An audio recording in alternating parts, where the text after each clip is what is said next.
The Gatekeeper. How one convicted money launderer built an empire inside Nigeria. Today you are about to find out the owners of Nigeria. What you are about to hear will shock you. This is part 2, The Plane That Turned Around. When we left part 1, Gilbert Chagoury had just walked out of a Swiss courtroom, convicted, on record, and free, but Nigeria had not forgotten him. When Sani Abacha died in 1998, something extraordinary happened. Before the Nigerian government had even made a public announcement, before ordinary Nigerians knew their dictator was dead, Chagoury had already picked up a phone. He called the American embassy directly. He told them Abacha was gone. He told them what Nigeria needed next, a man who could be trusted, a government that America could work with. Think about what that means.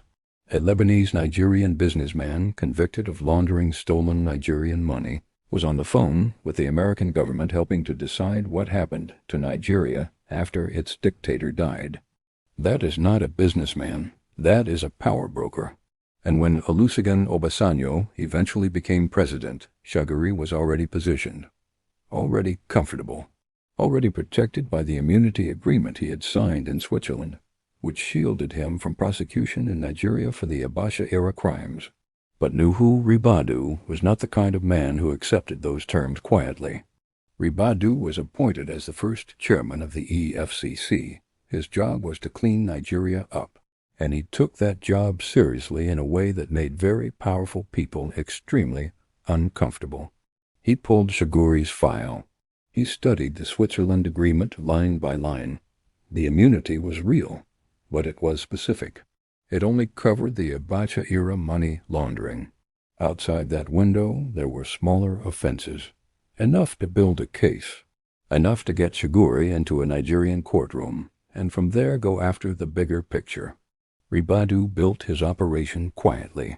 He did not announce it. He positioned his team at the airport. The plan was simple.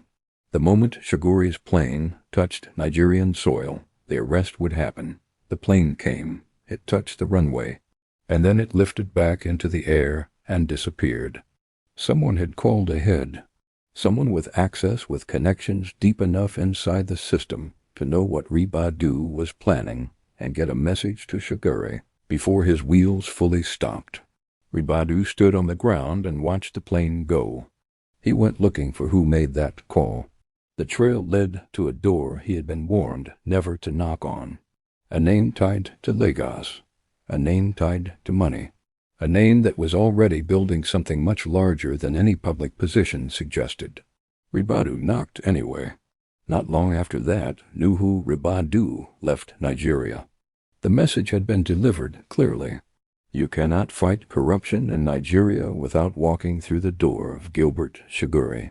And anyone who tries will find out very quickly who actually holds the keys to that door. That man was now the governor of Lagos State, and the first thing he gave Chagoury when the dust had settled was Snake Island Port, a 45-year concession. No public bidding, no open tender, no announcement to Nigerians about what their port had just been handed over for and to whom. A journalist working for a Nigerian news magazine had once tried to investigate the Abacha-Chagoury connection when it was happening. He was locked up for 6 to 8 months. Not charged with anything serious, just removed, silenced, because the story he was chasing was too dangerous for the people it involved. That journalist's instincts were right, because what started with Abacha on a plane to Port Harcourt had not ended with a Swiss courtroom. It had not ended with immunity agreements or returned dollars or suspended sentences. It was just changing hands, from Abacha to a new protector, from one era of Nigerian power to the next. Part 3 shows you exactly what that handover built. The contracts, the companies, the billions, the secret registrations in the British Virgin Islands, and the words Tinubu spoke publicly that told you everything about this friendship that you needed to know.